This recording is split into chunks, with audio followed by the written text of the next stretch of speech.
Hi everybody, my name is Devorah Zlochower and I am the Rosh Kollel of Yeshivat Maharat.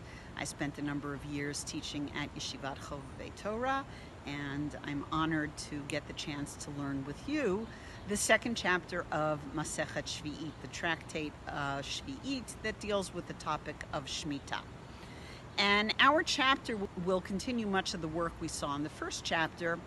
The first chapter talked about the notion of a Tosefet Shevi'it, that the requirement to rest the land begins not just at Rosh Hashanah, the official beginning of the year, but actually there is an addition of time beforehand that one is required to desist from working the land. Generally, it's understood based on the Mosaic tradition that that's 30 days before Rosh Hashanah, but the rabbis extend it back even further.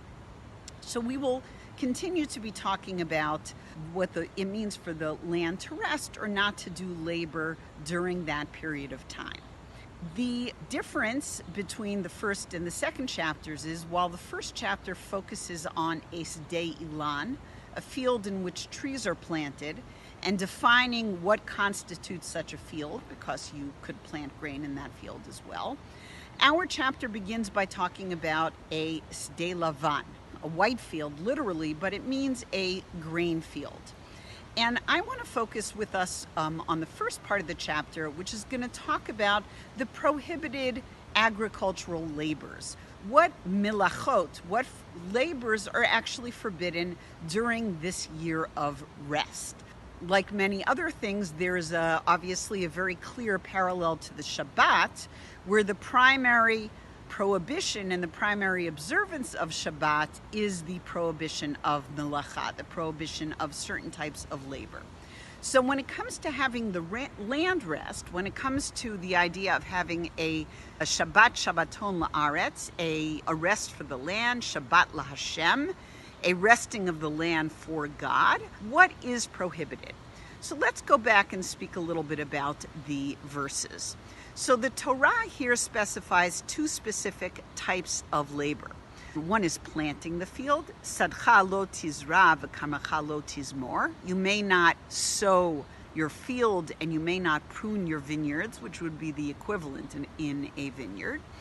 And in the next verse, we're told, etzviach kitzircha lo tiksor. That in the same vein that you may not plant in your field, you may also not reap it. You may not harvest it, and that is the case for grapes as well, which is called bitzira, which is the harvesting of grapes. So the Torah here specifies these particular melachot, and we see that at the beginning of last chapter and at the beginning of this chapter, the Mishnah talks about charisha. The Mishnah talks about plowing.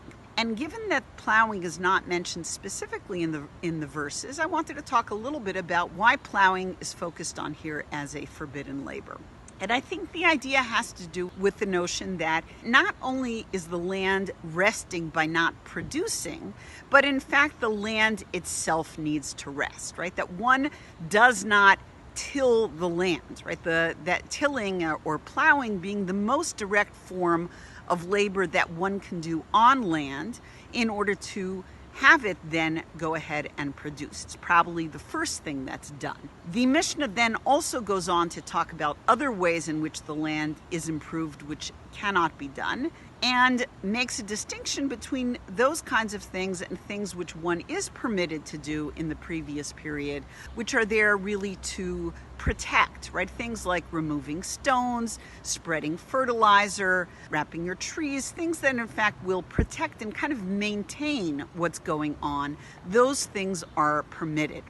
So really, in many ways, this is a very similar idea, right? So in the same way that we need to rest on the Shabbat and we need to have our families rest and our animals rest, here in the Shemitah year, the land itself needs to be given its own menucha, its own rest, and that will produce a Shabbat laHashem.